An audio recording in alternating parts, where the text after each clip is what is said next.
बिस्मिल्लाहिर्रहमानिर्रहीम। अस्सलामुअलैकुम प्यारे बच्चों, आज हम क्लास 8th के सोशल साइंस का जो टॉपिक पढ़ने जा रहे हैं उसका टाइटल है वर्ड्स टेल अस हिस्ट्रीज।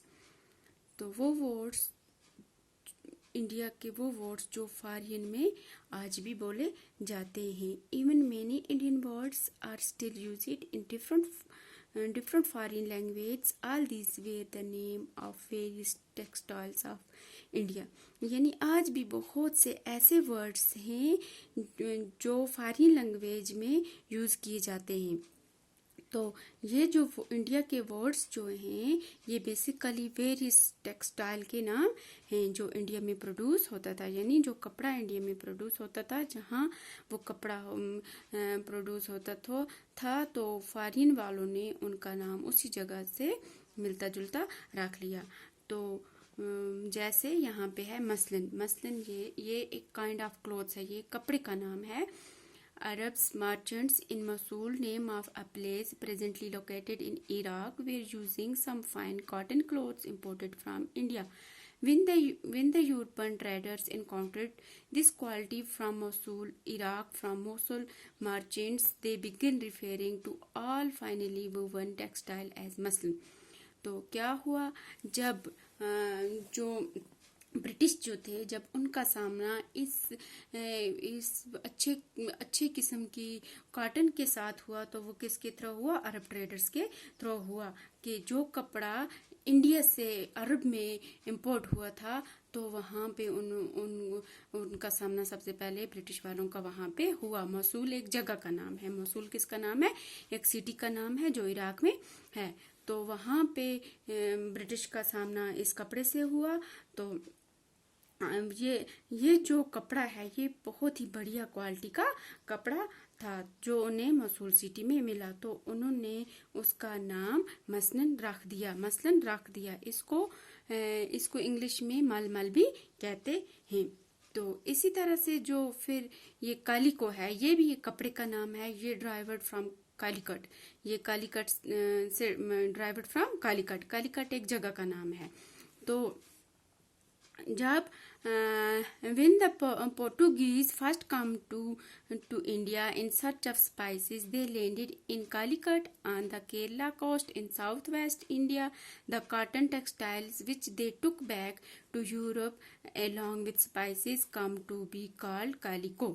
तो अब ये जो कालिको है, इसका नाम, इस कपड़े का नाम कालिको कैसे पड़ा कि जब पोर्टुगीज सबसे पहले जब वो इंडिया में आए तो वो कहाँ पे रुके? कालीकट एक जगह का नाम है जो इंडिया में है, Kerala coast in south west India में जो है। तो ये जो कॉटन टेक्सटाइल था ये वहाँ पे बनता था।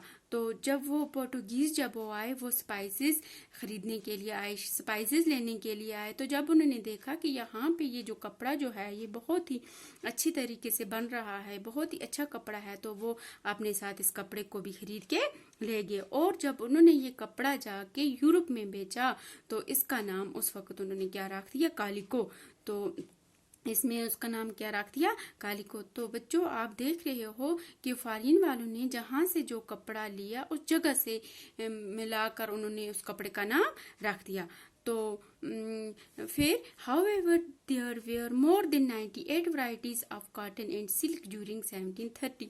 तो 1730 में तकरीबन 98 वैरायटीज के कॉटन और सिल्क के कपड़े थे, कॉटन और सिल्क पाए जाते थे। तो इसी तरह से ये जो है, जैसे मैंने आपको नहीं दिखाया, ये मसलन ये आप इमेज देख रहे हो, ये एक मसलन जो फैब्रिक है उसकी ये एग्जाम्पल है।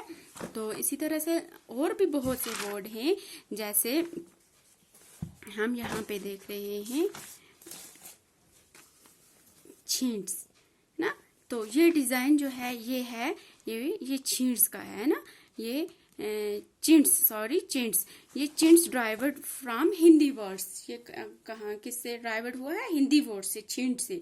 Which means cloth with small and colourful flowery designs. इसका क्या मतलब है कि कपड़ा छींट से ये ड्राइवर्ड किया गया है हिंदी वर्ड से चिंट्स। तो इसका मतलब है कि छोटे छोटे ऐसा कपड़ा जिसके ऊपर छोटे छोटे फूल यानी ये वाला डिजाइन हो, इसको चिंट्स कहते हैं। तो chintz textile become very popular in England and Europe during 1680s because of its floral designs and fine textures not only among middle class people but also rich people. तो ये जो कपड़ा था ये बाद में बहुत ही ज्यादा इंग्लैंड और यूरोप में बहुत ही ज्यादा पॉपुलर हुआ। कब हुआ? तकरीबन ड्यूरिंग 1680s में बहुत ही ज्यादा, क्योंकि इसका जो डिजाइन था, इसका जो डिजाइन की वजह से और इसका उम्दा होने की वजह से ये इंग्लैंड और यूरोप में बहुत ज्यादा मशहूर हुआ। सिर्फ मिडिल क्लास लोगों में ही नहीं बल्कि रिच पीपल में भी ये कपड़ा बहुत ज्यादा मशहूर हुआ। तो इसी तरह से फिर जो नाम यहाँ पे मैंने लिखा है बंडाना ये भी ड्राइवर्ड फ्रॉम हिंदी वर्ड्स है ना, बांधनी से।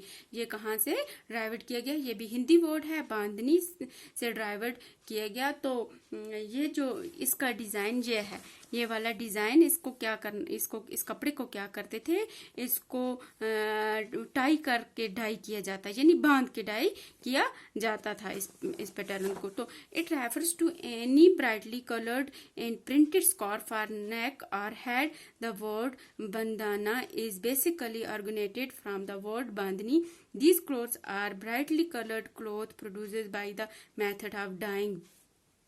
Bandana patterns were mostly produced in Rajasthan and Gujarat. तो ये जो कपड़ा था ये इसको क्या किया जाता था? इसको ये जैसे ये है, इसको बांध के डाई किया जाता था। ये राजस्थान और गुजरात में प्रोड्यूस किया जाता था।